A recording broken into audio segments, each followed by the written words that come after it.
Hey, what's up, you guys? Welcome to another episode of Chronicles of a Modern Day Samurai. I am your host, Zeus Kang, and today is a very, very exciting topic. We're going to be discussing how I made $615,000, $76.42 on Airbnb.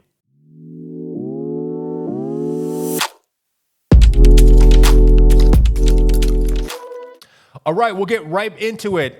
Today, I'm going to be showing you not just kind of in theory what I do, but I'm going to be showing you behind the scenes. I'm going to be actually showing you my computer and going over some of the features of Airbnb and how I got started. But yeah, how did I get into Airbnb and how did I make over $600,000 on the platform? And I'll go ahead and explain. So when I was in Hawaii, I had ended up buying a small apartment. It was a one-bedroom apartment in Waikiki. Great location, not necessarily the best building, but it was a 5-minute walk to the beach, which was fantastic. So I bought it for about $215,000 back in 2018, I believe. So it wasn't a very expensive property. It was just it was more or less something that I wanted to live in, and I wanted to build some equity. And so I had no ideas that I was ever gonna run an Airbnb business, let alone like rent it out or anything like that. So I didn't have any of those intentions, and it was something that just kind of happened because of the current situation I was in. So I had my government job. I was working for the FBI, and I was paying my mortgage. It wasn't that much. I mean, it was pretty comparable to paying rent, maybe a little bit more. Including HOAs and property taxes and all that. But it really wasn't that much. So it was a great financial decision for me to buy. And as you guys all know, and as you guys have heard from my other videos, real estate investment is my preferred investment strategies. I know there's a plethora of other investment opportunities and strategies and tactics out there. Even within real estate, there's flippers and there's house hackers and stuff like that. For me, again, I didn't really think about Airbnb or short-term vacation rentals as a part of my portfolio, but that's actually how I got into real estate investing. And so it's kind of a blessing in disguise.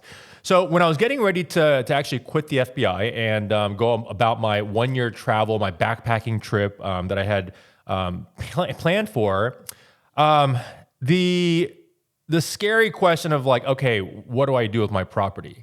Because you guys all hear, like, if you have a mortgage, your life is over. You can't travel. You can't do, you can't do much of what you want to do. So I was contemplating actually selling. And at that time, I had only held on to it for maybe a year and a half, 2 years. And so the cost associated with selling the property, as far as like realtor fees and escrow fees and taxes and all that, would have amounted to a lot of money, which would have probably put me in the red. I don't think the market improved that much within a year and a half from when I bought it to when I was looking to sell. So I was really kind of in a pickle or a rock and a hard place as far as like what to do. But I knew that I wasn't gonna not travel, not go on this trip that I had planned basically my whole life because of a mortgage. And so I was talking to a couple of friends, and a friend of mine suggested, I said, "Hey, why don't you put it up on Airbnb?" And I said, okay, I mean, that's fine. And I think in theory it works, but I'm going to be halfway across the world. Like, what if something were to happen? He said, well, hire a management company. So I looked into it, and hiring a management company, I don't know what it is. I mean, every marketplace has, different rates and so forth. In Hawaii, the property management for short-term vacation rental was anywhere between 15 to 25% off the top. So if you brought in, let's say $5,000, they would take 20%. Just the property management company alone would take 20% off the top for managing the property. I ran the numbers, and it just didn't make sense. There was no way that I was going to pay a property management company, pay cleaners, pay my tax, pay my mortgage, and still, for it to be profitable, for it to make sense for me. I just couldn't do it. And so it was a risk. It was a calculated risk that I took. And now I am going to set a disclaimer here. This was made possible because I met a couple that was really, really, really amazing. I mean, they really kind of served as my cleaner / property managers. And again, I got really lucky with that. So I do have to put that disclaimer out there that a part of running this operation is going to be the management piece. And I'll kind of go over that here in a little bit here. But yeah, so I ended up meeting some cleaners, fantastic people, and I kind of told them, say, hey, I'm looking to be off island, but I'm looking for a cleaner who can help clean, and also if something were to happen, maybe jump in and help out. And of course, I was willing to compensate for that, and they were more than willing. I mean, they were. I think they were just kind of starting up on their cleaning business, and for them, additional income. I think they lived also nearby, which was good for them to stop by and bring by some toilet paper or some extra towels. They didn't mind, and I was more than willing to compensate for them, as opposed to paying like a set percentage every month. So that's exactly what I did. I ended up. It was a very rudimentary process in the beginning. I didn't know anything about Airbnb automation. At that time, Airbnb was quite simple, and so they didn't have a lot of the features they have now. So basically, I set off. I mean, I left to go to Iceland. Was my first stop, and I would just screenshot them my calendar. So they knew exactly when a guest was coming in to check in and when the guest was checking out. And so that's what we used basically for the year that I was away for them to figure out and schedule when their cleaning was. Now, it worked. It worked. Now, I think I remember in like the 11 months I was away, there was probably 1 or 2 incidences where I had like a nightmare guest, just raise hell. But other than that, I got really lucky. There's certain ways that you could kind of increases your odds of not having a terrible experience. And it's done through some of the Airbnb features, such as setting your priorities, setting your settings to where you have certain verification metrics before a guest can actually book or confirm your booking. So for example, they might need a profile photo, they might need to identify or confirm their identity and their phone number and email, which Airbnb helps do. So you can actually set the how strict you are as far as like who you accept. If my recommendation is if you're not going to be on island and if you're not going to have a property manager, that I would set those restrictions pretty strict so that the folks that are staying in your property are vetted somewhat. Now, there's no guaranteed ways to make sure that nothing's going to happen. I mean, after all, these are strangers, coming to occupy your home basically, for the duration of their booking. But again, for the most part, I've been doing Airbnb for about 8 years, and for the most part, I would say 97% of the guests that I have are wonderful, wonderful people. They respect my property. They communicate well. I mean, there are the normal complaints. I mean, hair here, there's dust here, there's sand in the bathroom. Those are things that are going to be inherent. I mean, these are the type of things that any hotel hospitality industry deals with anyways. Even if you're at a Ritz or if you're at a nice Sheraton or a Hyatt or a Hilton, these things do come up and you just have to address it. So you are you are running a small scale hotel business. I mean, you are in the hospitality industry. So these are things to, again, as far as setting expectations, these are expectations that you have to understand and you have to accept. That's going to be a part of the business. If you get your panties in a bunch just because someone gives you a 3-star review for there being sand on the beach, I mean, it's not the end of the world. You just have to talk to your cleaners and let them know, and then just make sure that they're doing a better job next time. So I do have right now. I have 2 units in Waikiki. They're on Seaside Avenue, so they're really close to the beach. You can walk from my place to the beach in probably less than 7 minutes, which is fantastic. I have 2 units in the same building, which makes it great for my cleaners because the logistics of everything is quite easy because, again, it isn't in the same location. There are a studio, but they do have a full kitchen. They have a full bathroom. And the great thing is there's parking. And so a part of the way that I decided, a part of the criteria that I had in running my metrics for finding the right property was exactly that. Because what you want to do, and this is a part of your strategy as far as how you pick the properties, your investment properties, is you have to run the numbers. You have to take a really analytic approach to picking your properties so that they end up cash flowing. I mean, that is ultimately your goal. So you got to run the numbers. And If there's a lot of resources out there on the internet where you can punch in the numbers to see, if it's a cash flowing or potentially cash flowing property, I would recommend you go online and Google. There's a lot of really cool tools nowadays for Airbnb host. So I would just kind of scour the internet to find out, what tools are out there to calculate, if the property you're looking at, or before you look at what exactly you need to kind of hone your focus on to make sure, again, that this is a profitable Airbnb operation. So going back again, my focus was making sure that, within my marketplace of Waikiki, that I had certain competitive advantages that other apartments and other units on Airbnb didn't have. Again, as I mentioned before, it's a studio apartment, but it has a full kitchen. Now, the full kitchen is really advantageous. It's really highly marketable, and it does have a competitive advantage because most people looking to travel nowadays, unless you're just rich and really wealthy, then you're probably not staying at an Airbnb. You're probably staying at the Ritz or Four Seasons. But the demographics of people that are on Airbnb are budget travelers. They want to go to nice places, but they don't want to spend most of their money or a big budget on their accommodation. Now, of course, if you are looking for a nice accommodation, your budget will have to reflect that. But my studio and the market in which the niche in which my studio is in is the budget traveler. So it's I get from anywhere from honeymooners to people attending seminars and work functions to a family first trip. So these people are looking to come to Hawaii, which is expensive already. They're probably spending a couple $1,000s on their flights alone. So they're really not looking to spend a lot of money on their stay. And so that's why they're choosing the Airbnb route. So I try to use that. I try to leverage that. So having a full kitchen allows them the option of going grocery shopping. And if they stay in there for 7 days or 10 days or 15 days, it saves them a lot of money from having to go out and purchase every meal out. That is a considerable amount of income that people can save. And so that's something that you have to think about in your pricing strategy. The other competitive advantage that I have is that my unit has a designated parking spot. It is in a secured building, and the parking lot's not an open parking lot, so there's no charge for it hourly or nightly. It is included with the booking, and I make sure that the guests that are looking and browsing Airbnb understand that my unit comes with free parking.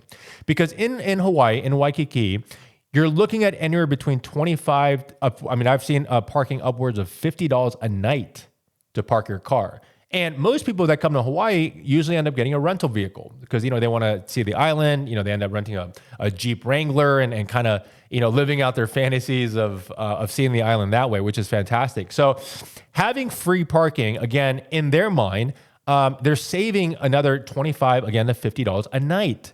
So if you calculate that over the duration of their stay, whether they're staying a week or 2 weeks, that adds up. And so my unit has, again, the ability to save money on food because there's a full kitchen there and they can cook their meals or some of their meals at home. And there's a designated parking spot, again, saving them anywhere between $25 and $50 a night. So if you take that into consideration, the price that I have it at makes a lot of sense for them. The third and probably most important consideration that I factored in when I was looking for a vacation rental property was the fact that it's so close. The proximity to where my unit is, to where the shops and the restaurants and the beaches are fantastic. They say like in most business, location, location, location, and it's still true. My units are about 7 minutes walk to Waikiki Beach and, anywhere between 5 and 10 minutes to all the nice restaurants and shopping. So this is what people are looking for. They're looking to be central so that they can get around on foot. They can look around and go shopping. So with those three competitive advantages, I'm able to get a lot of bookings. And the third thing is, and I'll kind of go over this here in a little bit here, but strategic pricing. So when you factor in the three competitive advantages that I have, and then you price it well, you'll get really high bookings. And that's kind of been my strategy for the 8 years that I've been doing this. So in addition to that, when you're factoring in which properties you're going to be looking at to run an Airbnb business, it may be a property you already have. Right now, if you're living in a house and you have like a nook or a one bedroom or even a basement or a separate like ADU or a like a pool house that you want to rent out and it's legal, then that could be your first option. If you don't have this option and you're out looking to buy real estate in order to do and run an Airbnb business, here are some things to consider. Your acquisition costs. Now, this is going to be your upfront cost. Again, unless you have a basement ready that you can list and prepare, you're going to have to go and buy something. You're going to have to go and buy a property to rent out. And so you're going to have to think about and factor in acquisition costs. Now, the most obvious acquisition cost is the cost to buy the home, whether it's a single family or an apartment or a duplex. You're going to have to factor in, obviously, the price of the home. Including with that, obviously, are all the fees, escrow fees and closing costs and real estate fees. So you have to make sure that you're factoring these in when you're running your overall numbers. The other thing to consider, which is a very, very significant part of the overall and bottom line, are taxes. Taxes. We all love taxes. So here are some taxes to consider when you're shopping and when you're running your analysis for your Airbnb operation. Property tax. Most places, I would venture, it has property tax. So this is usually assessed either semi-annually or annually. So this might, and again, this differs based on your market. Any permits you might need. In Hawaii, you need certain permits. You need what they call a TAT, or a transient accommodation tax, which taxes you for basically being a hotel, for basically being a hospitality business. So that can be a significant amount of your overhead. General excise tax. This is basically a sales tax that the city and county or your state assesses, and this could again cut down on your bottom line. Cleaning fees is probably one of the highest fees that you'll encounter in running or expenses encountering when you're running your Airbnb business. My cleaners charge anywhere between $100 and $150. Now, the good thing is this is a cost that you could pass down onto your guests. Airbnb allows for you to set a cleaning price. So oftentimes the host is able to offset most, if not all, of the cleaning costs onto their guests. Maintenance. If you have a property and you're renting it out as a hotel operation, you're going to have to factor in maintenance. Now, there's a lot of things that could go wrong. And again, if you set the expectations and you communicate well and your listing looks well, again, in my experience, I haven't had any major maintenance issues. Now, maintenance issues may include just conventional maintenance stuff that comes up in owning property. I mean, if you own a house or an apartment, these are things that conventionally come up. I mean, whether it's plumbing or electrical stuff, these are still stuff that as a homeowner, you have to consider. Now, you do have to factor in the fact that you're running it in basically a hotel business. So these things might actually degrade in quality much quicker than if you were to reside at your own property. Because if you were to live in your own place, you're taking better care of things. So you have to consider that this is a transient business, and that a lot of the maintenance work might be 2x or 3x, depending on the usage. HOA fees. Again, this is a fee that you're not going to be able to avoid. If you own a single family and there's no home association, then then it's great. It's not a fee that you have to worry about. But if you are running an Airbnb operation in a building, then usually there's going to be some sort of association or homeowners association fee, or what they consider condo costs. Now, property management is probably one of the top 3 expenses you're gonna have to consider. Now, I got away, and I'm getting away with not having a property manager. My properties are in Hawaii, and I live in Denmark, in Europe. I mean, I'm literally halfway across the world, yet I'm able to operate my Airbnb business in Hawaii. Now, again, this really comes down to your what I'm calling your team or your squad. If you have good folks around your business, most importantly, a cleaner and subcontractors, then you can get away with not having a property manager like I am. If you are looking for a property manager, again, for long-term rentals, it's a lot cheaper. I know, especially in Hawaii, I think they charge anywhere between 5 and 10% if you're renting your property out long-term. However, if you're looking to do vacation rental, you're looking at, again, anywhere between 15 and 30% off the gross income that you generate from the Airbnb. So again, this is a significant expense that you have to consider when running your numbers. Some of the other costs include supplies, utilities. Utilities are something that, again, you have to pay in order to run the operation. Electrical, gas, water, sewer, trash. These are expenses that are fixed that you're going to have to consider in factoring in when you're running your numbers again. Insurance, licensing. It's something, again, that's associated with owning a home. It's something that's unavoidable, something you have to consider and factoring in when you're running your numbers. Now, this is something that most people don't factor in when they're getting started, and it's marketing.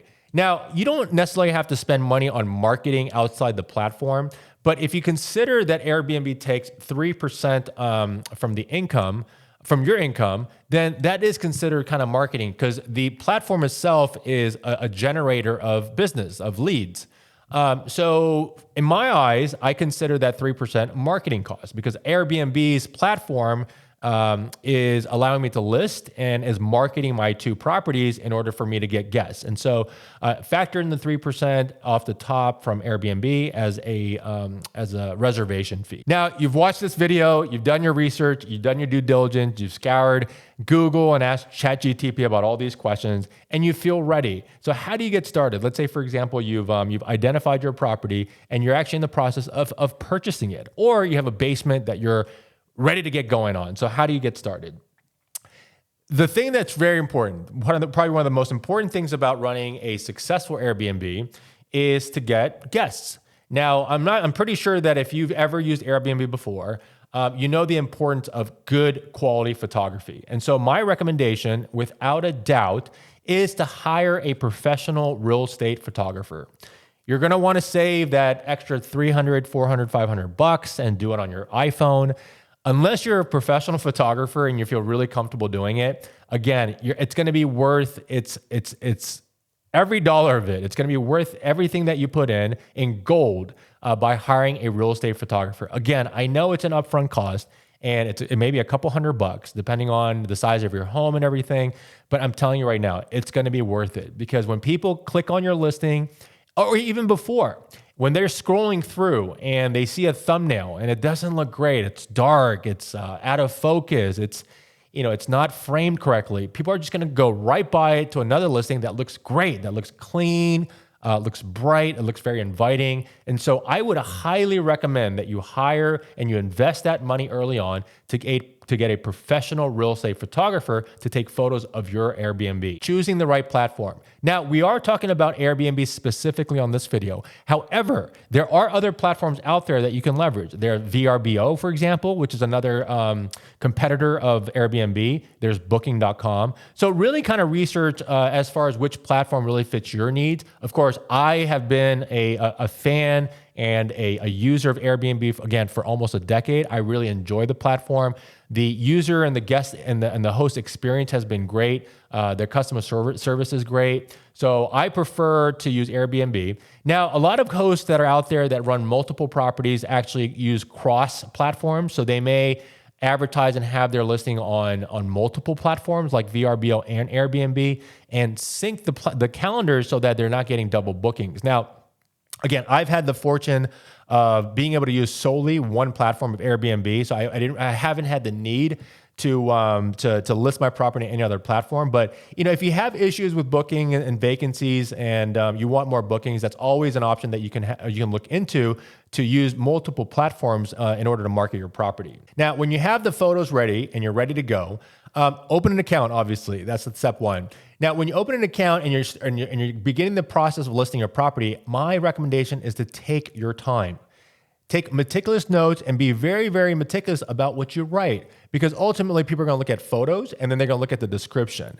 Now, if the photos are nice, yet the description really isn't, it's not very descriptive, it's not very detailed, then they may pass up on the opportunity to look for another listing. So make sure you have, in addition to nice photos, a very detailed, warm, and inviting, and a very descriptive description of your listing. The more details, the better. Now, you don't want to go overboard and overkill this thing, but usually the rule of thumb is more is better. Because again, you have to put yourself in the position of a guest. If you're a guest and this is a once, maybe in a lifetime vacation, you want to know all the details. You want to know if there's laundry. You want to know how close the beach is. You want to know if there's a resident manager on property. So these are the type of things that you can really help yourself and reduce your work by putting in these details early on. In addition to nice photography and a great listing, you have to prioritize finding your squad, as I mentioned before. Having the right people and the right team around your business is key. Now, unless, of course, you want to be a one-man show and kind of do everything, which I would not recommend because in that case, you basically are an employee of your own business. The whole point here is to have an automated business so that you could go out and do other things, spend time with your family, go make more money, work hard at your incumbent job. This is a side hustle that can bring in a significant amount of income while doing very little. I would say, and I'm not even kidding, the amount of time that I spend on average on my 2 listings right now is about 10 minutes a week. 10 minutes. So I spend 10 minutes a week. That comes out, you multiply that by 4. I'm looking at, anywhere between 40 minutes to an hour a month.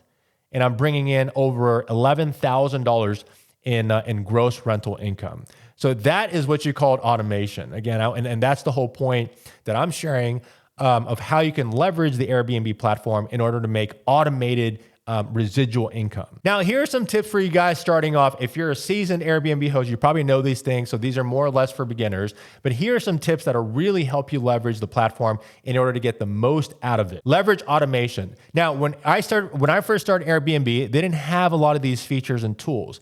Now Airbnb has become a lot more robust and they offer a lot more features that make hosting really, really, really intuitive. The first thing that I really like is the automated messaging feature. You can actually set pre-recorded or pre-written text messages so that you don't have to continuously write the same message. You don't continuously have to say, hey, thanks for your booking. I look forward to welcoming you to my home. You can actually set a template for this. And so that when someone confirms booking, you can automatically send this within seconds without having to type everything up. Furthermore, now this is really cool. This is something that Airbnb rolled out, I think a couple of years ago, and that I really, really love the feature. It's scheduled messaging. So I'll give you an example. You have all your templates set up. I think I have about 7 or 8 templates set up. Now these templates are in response or based on what I need to send out. Now, in the past, I would manually type out everything. So when I got a confirmed booking, I would say, hey, congratulations, Julie. Thanks for booking with me. Your reservation is now confirmed. Here are entry instructions. It was a very manual process, and you can imagine the amount of time that it took in order for me to interact with my guests. When the templates came out, it made things a lot easier because now when a guest confirms booking, I can just scroll down my list of templates and click on confirm booking, and it'll automatically upload that message. Even better, they came out with a scheduled messaging feature on Airbnb. Now, what you're able to do with this feature is take those same templates and tell Airbnb's platform when to send it out. So for example, my thank you and confirmation booking template goes out, let's say 3 hours after confirmed booking. So once a guest confirms their booking, it waits 3 hours and then it sends them a confirmation saying the exact same thing. This feature has really been a game changer for me because the guests get that same experience of being close and being in contact with the host while the host really doesn't have to do anything at all. I'll give you another great example. I have a template that says, hey, how's everything going? So this is a message that I used to send out just to say, hey, like midway through their reservation, I would just message them and say, hey, it's been a couple of days since you checked in. I haven't heard from you.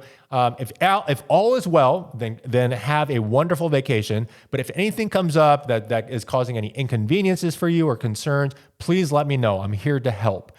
This message I've scheduled this exact message to go out 2 days after they check in. So once they've checked in, if I haven't heard from them, or even if I have heard from them, this checking in message goes out to them 2 days afterwards. The response that I get from this is amazing. They say, hey, Zeus, thanks for checking in on me. Everything is going well. We're loving our stay in Hawaii. Thank you so much. If we have any questions, we'll let you know. To do this really adds to the experience. Again, you're really trying to create that great, fantastic experience for these people. And as a host, that is our duty, to make sure that they're having the best experience possible. And so through these automated text messages, it really has been a game changer to where I used to work maybe an hour a week. And now again, I'm down to working maybe 10 minutes a week at most. Strategic pricing. Once you have your listed, you're gonna have to strategically price your listing. Now, like anything else, you don't wanna price too low and you don't wanna price too high. So how do you figure that out? You want to do as much market research as possible. Again, there's a lot of tools out there now that you can Google where there's platforms that'll help you price. But if you don't want to use these tools, you just need to go into Airbnb and look at the location, see what you're competing with. Compare apples to apples and oranges to oranges. If you have a single family home in a certain neighborhood, that's what you want to look for. You want to see what the competitors are listing their house for.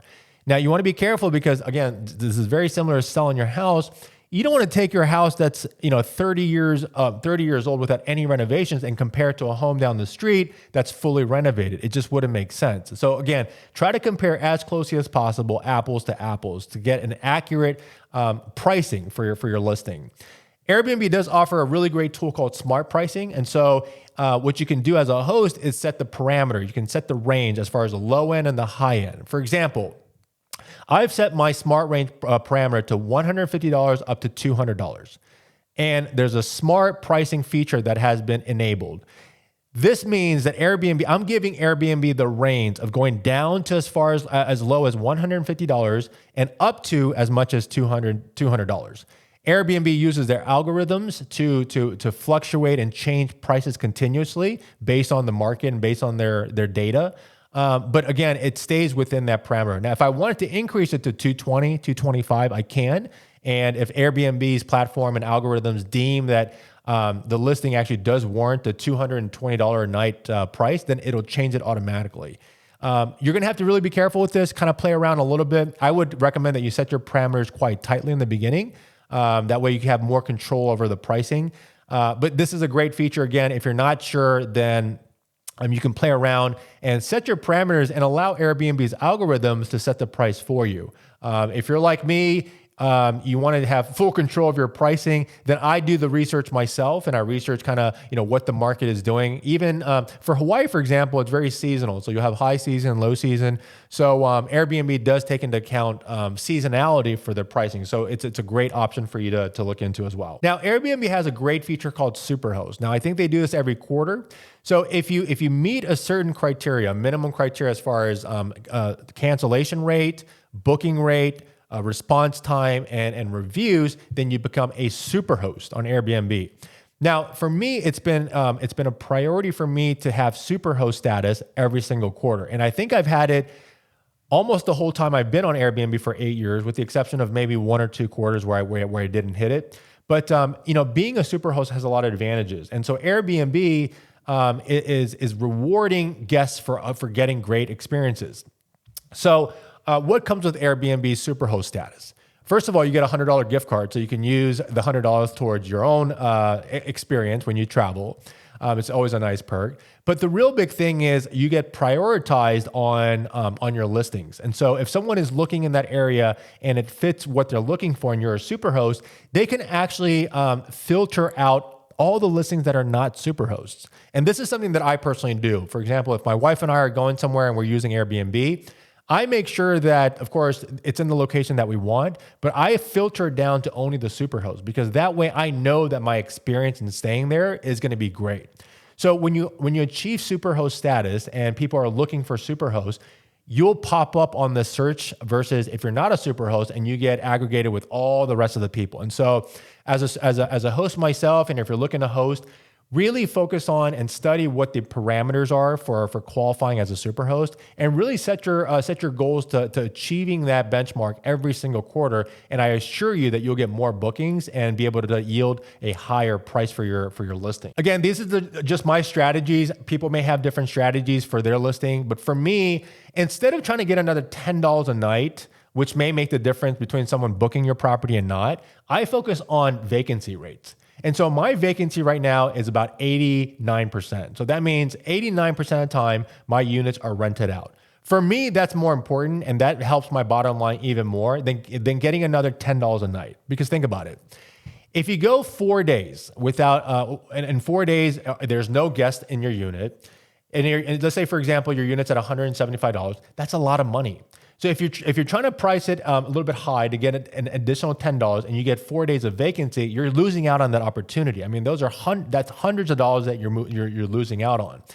Versus if you lowered it, let's say you lowered it $30 and you're now down to anywhere between $145 and $150. It's lower than what you would like, but if you get that 4-day reservation, you now have made that money that you would otherwise not made. So for me, I prioritize vacancies and trying to get as many bookings in the calendar as possible versus trying to get another $10, $15, $20 a night for it. That's just my personal strategy. and it's really helped my bottom line at the end of the month. Airbnb has this feature called Instant Book. Now, as a host, you're going to have the option to enable this feature or disable it. This feature means that if you're a guest that's looking for a property and they come across your property, they can instantly book. Otherwise, if your instant book is disabled, that means that the guest would have to request for the reservation and you would have to approve of it. A lot of guests may be looking for this instant book feature. And so if you enable it, it may be a great feature for you to have to get more bookings. Now, I do have to say that there are pros and cons to this feature. The pro, of course, is that you're going to get more bookings because people out there who have no reviews or not much experience on Airbnb are going to be more likely to book these features than someone who doesn't. The cons, of course, is exactly that.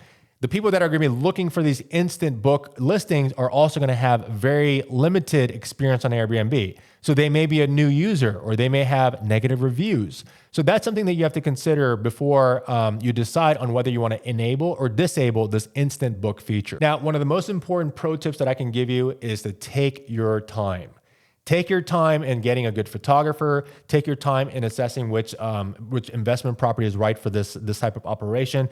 Take your time in putting together your squad. This means your property management company. This means your cleaner, your electrician, your plumber. Take time to find the right people because having the right people around your operation is going to dramatically minimize the time that you need to put into this business as well. And once you're up and running, let's say for 6 months or a year, you're going to get the hang of it. A lot of your systems are going to be in place. A lot of your automations are already going to be in place. And so if you've done this for 6 months to a year or 2 years and you feel comfortable, now is the time to scale. All you have to do, because you know you can monetize off this, is to rinse and repeat the process. Since you've done it before and you're running an operation before, you know how it works. And so it's going to be much easier for you because you have the experience now in order to go find another property. In that time, you'll probably have learned a lot of lessons, things to avoid, things to double up on.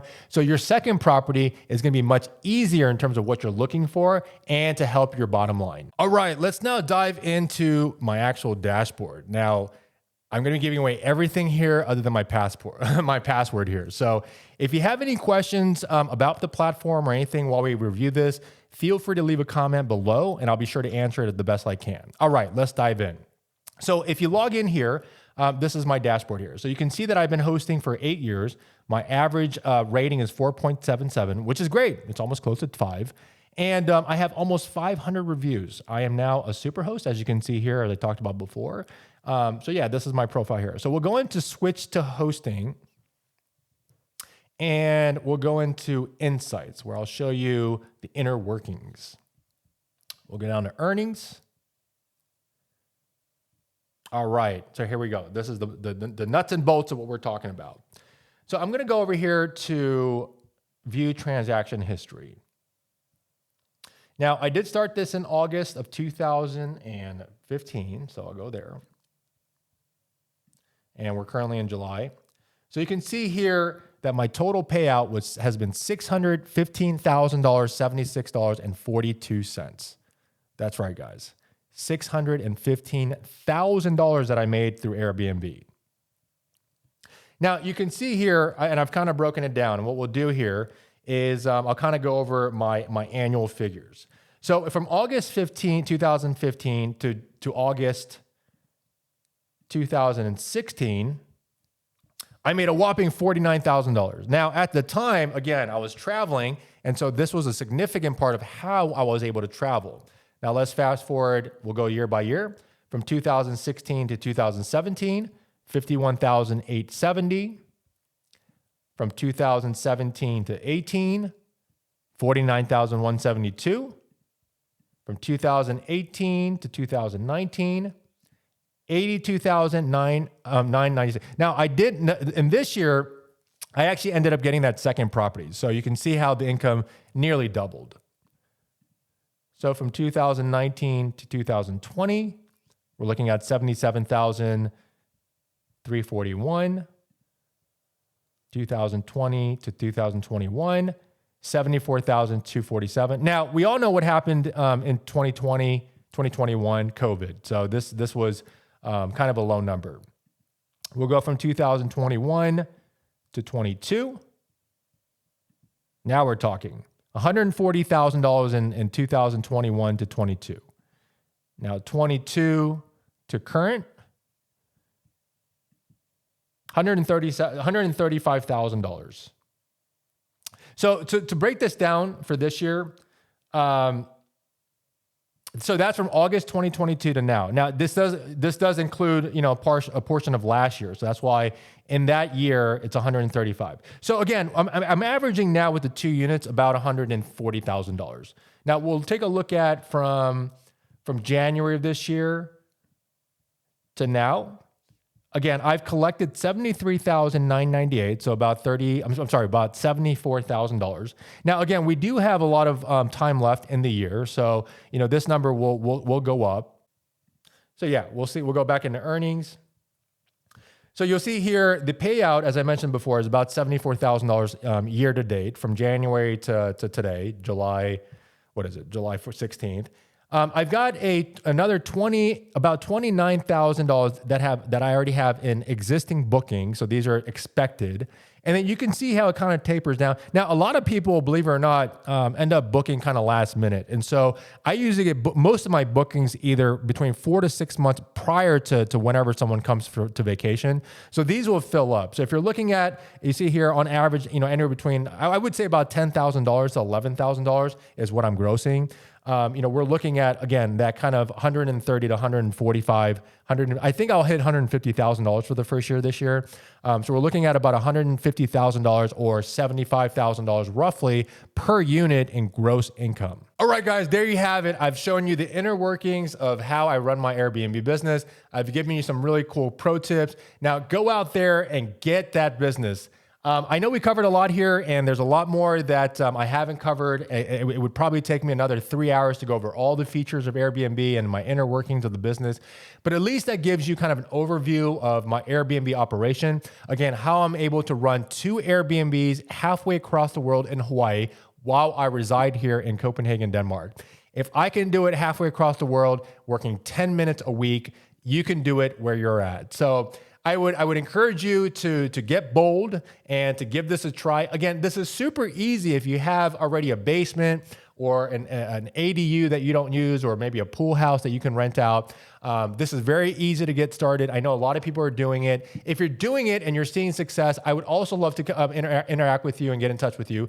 Leave me a comment down below and see if your numbers, and share with me on how your numbers are. Things that are working for you, things that aren't working for you. I would love to interact and figure out and get connected with other hosts just like myself. If you don't have a property already and you're looking to make this kind of passive income, I guarantee you guys, this will change your life. This Airbnb, including my other investments, has allowed me to live the life of financial freedom that I always wanted. Financial freedom, as I interview people and as in my coaching business, and I ask, is the number one thing that most people want. They want financial freedom. Now, what does that look like? And assessing their why. People has various reasons for why they want financial freedom. It may be for their family. It may be to start a business that they always wanted. But if you're going to a job and you're working a 9 to 5 and you're getting paid either a salary or per hour, it's not going to be, I wouldn't say it's not. It's going to be very difficult for you to achieve these things in life. But through the right investments, including an Airbnb strategy as a part of your overall portfolio, it can pay you a lot of money in passive income, which is essentially what you're looking for. This is a great way, again, to put in very minimal time and get back a lot in return as far as your income. That is our goal here. If you're spending as much time as your normal job to run an operation, you're an employee of your own company. Keep that in mind. But again, 10 minutes a week for having a system set up that's bringing in close to $150,000 a year in passive gross rental income is something that I wanted to share. And it's something that you now know. So you now have the power. I would encourage you guys to go out there and explore the options of doing this in operation. If you have any other questions or if you have any reservations that come up while you're considering this, again, feel free to reach out to me and comment down below. If you guys found this information, this video, and this podcast helpful, do me a huge favor and hit subscribe and like this video. I would love to make more videos like this where I show my inner workings, where I'm not holding this stuff a secret, so that I can share with you guys what I do to create passive income in order for me and my family to live the life that we want. not the life that we have to because someone tells us to. So again, thank you guys so much for watching the video. Until next time.